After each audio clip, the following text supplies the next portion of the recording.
Hey my peoples, it's Chris here, back with another video. Today we kind of have a mixed bag. So a few little things that are going to be coming in the works I just wanted to show you guys. This K7000 here came in not working. Looks pretty rough as usual. It will most certainly need a complete cleaning, probably flyback caps, reflow, trace work, trace repair, resistor spec checking.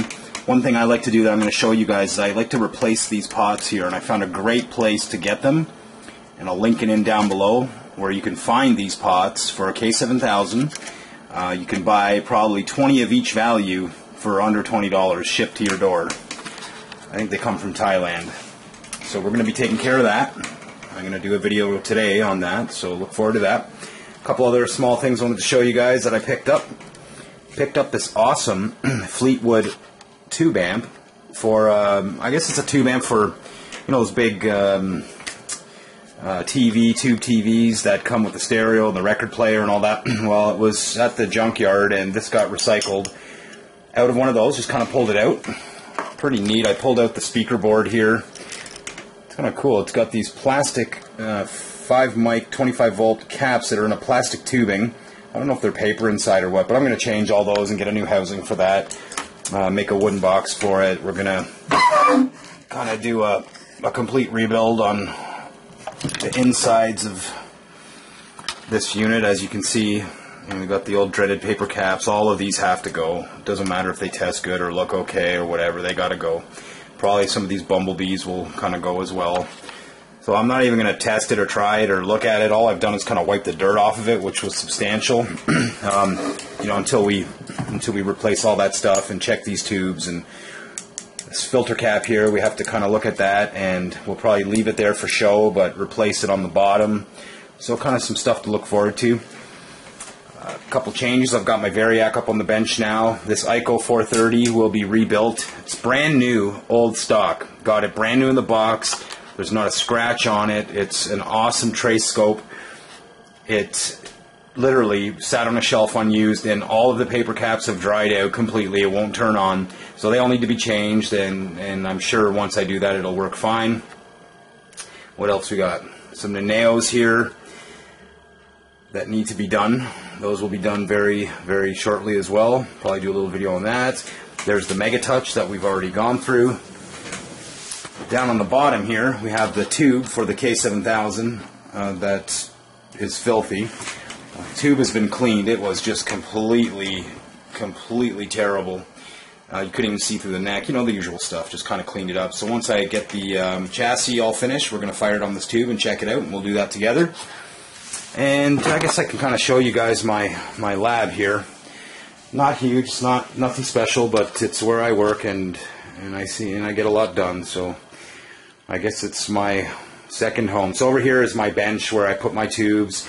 Got a lot of components underneath there. My go-to capacitors and transistors, TO3 can type transistors, logic, whatever you want, shrink wrap, kind of you name it. All the go-to parts. Got a 9200 tube down there which needs to be looked at. Got my bench over here, which I do all my soldering and whatnot, airflow. Couple of oscilloscopes up top here. I got the LaCroix 9310, which is a 300 megahertz scope. Really good for like peak-to-peak measuring and frequency measurement, stuff like that. The old analog 54601A up top. Function generator on top of that. As you can see, I got a triangle wave kind of going there. As you go along my bench here, you know, just got some stuff here. Vertical ICs and stuff like that. You never know when you're going to need this stuff. You know, I happen to have quite a selection of these things from doing monitors over the years here. So we got that. You know, just a couple computers here. This is where I do all my main computing. And I got a MAME setup running. If I need ROMs and whatnot, I can grab them off there. I'm just kind of working on some ROMs before I shot this video. My computer setup down below, a Core i5 setup. It's nothing special, but it does a trick, and a good friend of mine put that together for me, which I'm very grateful for. Over here, we got some test gear. Some of this stuff I'm still working on. Most of it works. Some of the older analog dial stuff I'm working on, like this for example, this VTVM meter, tube voltmeter. I'm going to fully restore this. Very handy to have. The ICO 324 will be restored at some point also. Got a couple frequency counters here. The Sencor FC51 down here. Let me turn this light off here. That's a great little counter. And then I got the Philips PM6671 up top. Got a very cool Hyoko 8202 high quarter, recording voltages. An old Beckman tabletop multimeter, another Hyoko analog meter. What else we got? We got an HP power supply, an old test pattern generator for tubes. I use the new Crafty Mech 9-volt one, but this works as well.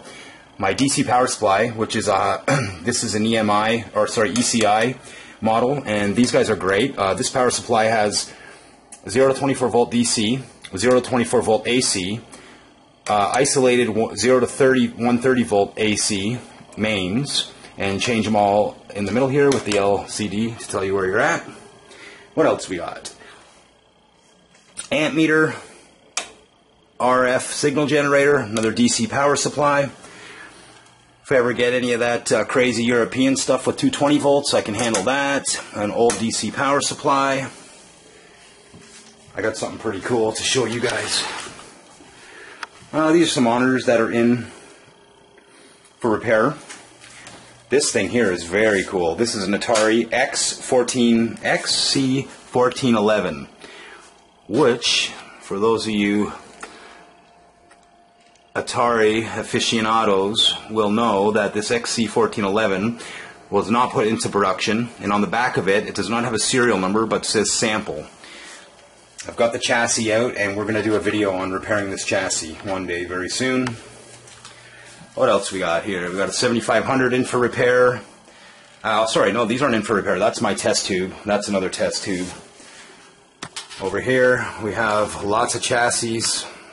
Parts chassis I can build and repair and sell, bins with chassis, 19-inch monitors, computers, other monitors, couple in for repair, parts bins with everything from, well, let's see, if we want a fuse, I think we can find a fuse.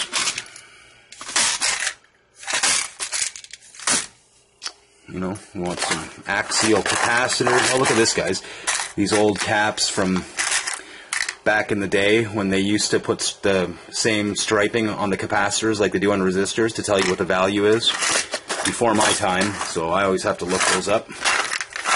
You know, just axial caps. You never know when you're going to need them for PCB repair. Miscellaneous sockets, transistors, whatever you want here. You know, you never know when you're going to need some big poly caps or some bigger big blues or filter caps. What else? How about some flux? You know, other parts, whatever you need. The funny thing is, even though I have all that stuff, I never have what I need.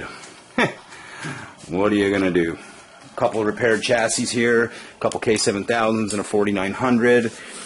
Down here we have the BK470 tube rejuvenator and the Sencor CR70, what is it called? Beam builder? Yeah, CR70 Sencor beam builder. Some switching power supplies. Showing you this guy's earlier. I just kind of got everything in here. More fuses. Hey, if you ever need a bottle cap transistor, I might have it. Let me know. If you need some kind of weird bottle cap transistor. Anyway, I was fortunate enough to be in the right place at the right time when a TV repair gentleman had passed away, and I was able to kind of have first go through his equipment and stuff, and got a lot of good stuff from him. And I always thought afterwards that it would have been great to meet this gentleman. Probably knew a lot more than I ever will. So there you have it, guys. Some schematics on the wall here. This is the ICO 430 schematic that I'm going to get into when I rebuild that. Some things I need to order, parts and whatnot. And that's about it. So I've taken up enough time showing you the lab. Let's get into this K7000. This is the before. We're going to rip it apart, clean it, cap it, just completely revitalize this board. Okay, cheers. Hope you like the lab. Thanks, guys.